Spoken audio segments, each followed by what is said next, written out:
Okay, so if you haven't seen already, I was asked to be part of an advert for Vodafone, launching their 5G network with Lewis Hamilton, where I got to teach him how to fly FPV drones.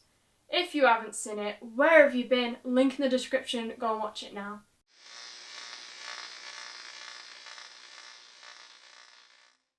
First of all, I just want to say it wasn't just me invited to this shoot. It all started when they contacted Shane from DroneIsLife. He had such little time to organise everything, and I just want to say a big congratulations for being able to set everything up in time, design a track, get some gates, get thousands of LEDs that covered the entire warehouse, and just Shane and Fran, you did such an amazing job. Whilst Shane was busy ordering gates and LEDs, I was busy rebuilding 3 of my God mode frames. I actually had to fit LEDs to both sides of the carbon fibre arms. I had to make sure they all worked. I had to design a new canopy that would support the GoPro that I'm running now, so the GoPro 7. And as you can see, I broke quite a few of them. I was running these clear Gemfan quad blades. Still on the God mode frame, since I'm just so used to flying it by now. I had to make sure all the LEDs were still going. The GoPro got a little bit battered, but it's okay. So it all started Friday night, straight after I got back from college. I packed up the car with my parents. I think we left really early on the Saturday morning, and we went and stayed with some family who live in Dartford. Quick intervention, when we stayed with our family in Dartford, we went into London town centre, where a drunk lady fell and she ripped my jeans even more than they already are ripped. So thank you, drunk lady, for ripping my jeans. On the Sunday night, we drove all the way across London, survived the traffic and got to the hotel. We met up with Shane and James, we had a meal, we had a brief about basically what was going to happen, how it was all going to go down. Then we all retreated back to our rooms, got ready for the next day. We set all our quads to the correct frequencies so we'd be able to fly together. And basically, we all stressed about what was going to happen. So the reason that we were panicking is because Shane had mentioned that there was going to be a celebrity there. Oh no, celebrity panic. He didn't tell us who. He wanted it to keep it a secret, so it'd be a surprise to us. They could get our true reactions when we found out who it was going to be. And that set us all into this spiral of, oh God, it's a big company, there's going to be a celebrity there, what are we going to do?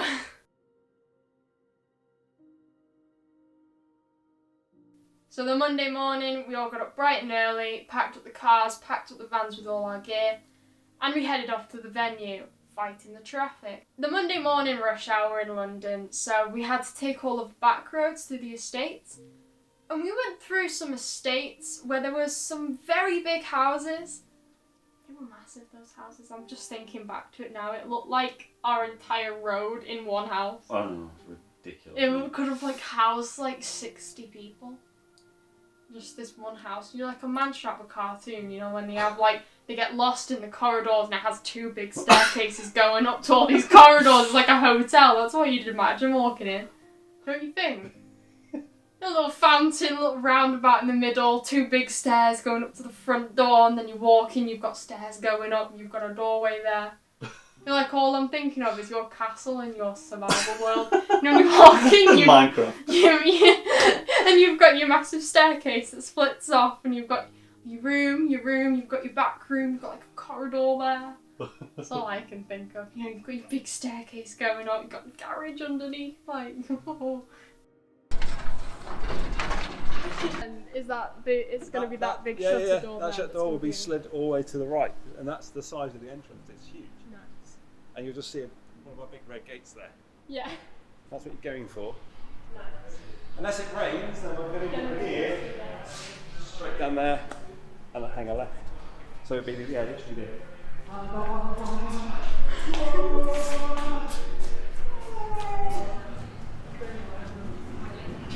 So yeah, there we go. It's going to be fun. Fun. I'm going to see how many quads I can smash today. Yeah. Then came the job of setting up the track, which involved many gates, thousands of LEDs, a lot of sticky tape and zip ties. So after the few packs of practice that we actually got, it was time to go and get some food. We left and we went to a local Irish pub, and they had this really cool moon lamp, like hanging from the ceiling. It was massive. If I have any footage of it, I will put it in the video. I'm not 100% sure though. After that, we all headed back through the traffic to get back to the hotel, and everyone retreated back to their rooms again for some much needed sleep. It was very hard to go to sleep with the anticipation, since none of us actually knew who this celebrity was going to be at this point, except for Shane.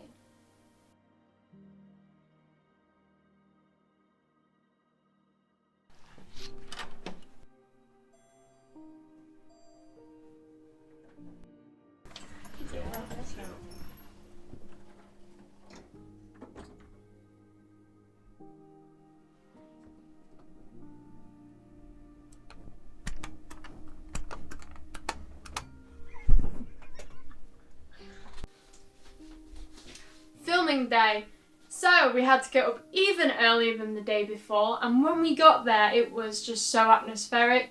There was a hive of people, there were fog machines, all of the LEDs were set to the correct colours. It was just amazing. It was time to fly.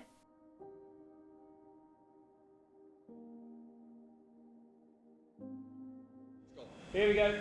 Shooting now, lock it up, safety zone, safety zone, safety zone. Ready, so it's going to be 1, 2, 3, take roll off. A and B, roll A and B.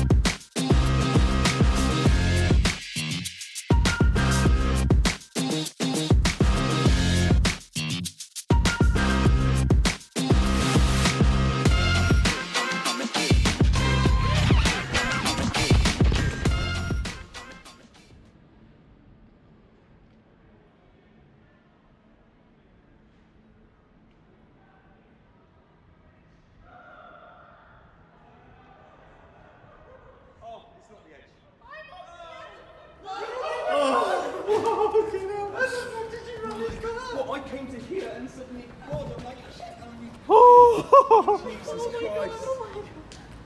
Look at the GoPro, look at the GoPro. Oh, the GoPro's not here.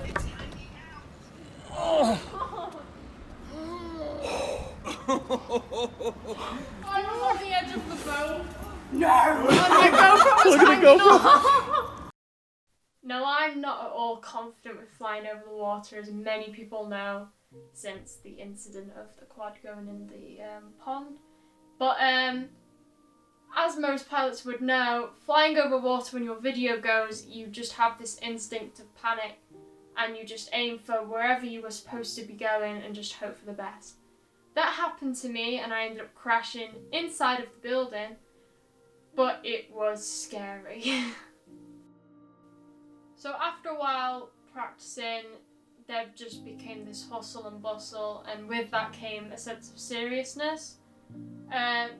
You could tell it was getting nearer to the time where there was supposed to be a celebrity coming in, and things just got a lot more serious from there. With that came the briefing. Super important that no one at all asks for a photograph, an autograph, asks they take a selfie. Now, we weren't supposed to take videos or photos, and so this is how it went. Hi, how are you? Lewis Hamilton, here, do you want to go? It's so hard. Hey, how are you? I'm good, thanks. How you going? Hi, awesome to meet you. How are you doing? It's so hard. It's freaking amazing. I just have no idea how you do it with this thing. Whilst Lewis was filming the other bit, which was the virtual reality gaming, that's also going to be in a link in the description. We were in the back room, and one of the suits of Vodafone actually pulled me to the side and we did a short interview. A lot of the quotes actually appeared in the Vodafone news on their website. That will also be in a link in the description, so check that out. I must admit, one of the highlights of this entire experience was actually meeting Lewis Hamilton himself, like in the flesh. Because at first we were flying in a separate room and we were introduced to him afterwards. And we just had a nice chat. He came across really lovely and he showed genuine interest in what we were saying. So we taught him a bit about the drones themselves, and he even had a go at flying one of Shane's. As you've probably seen, I've got this string here with all the props. On every prop there's a signature of all the people who I've met and flown with, etc. So, Lewis, or somebody who knows this, if you're out there watching this, do you want to sign a prop for us? Surprisingly, the scariest moments of the entire experience was not actually meeting Lewis Hamilton. It was the flying near the expensive equipment that I think was the worst.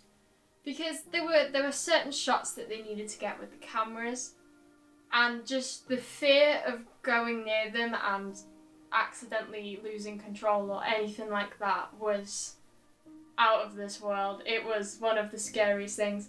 Luckily nothing happened though, so we were all good on that end. Throughout the 2 days of filming, we met some very interesting people. First of all, the director was just awesome. I mean, who else would wear a pink Yeti costume to a shoot? I mean, what a cool dude. We also had one of the camera guys who looked like a very tall John Wick. He was really sound. And we also had the producer who was basically Jon Snow. Winter is coming. Aye, winter is coming. Thank you for watching this video. I wanted to do this video as a sort of diary entry for myself, really. If you enjoyed it, put a thumbs up, tell us your favourite bit, and if you didn't like it and you put a thumbs down, comment why and I'll try and make the next video even better.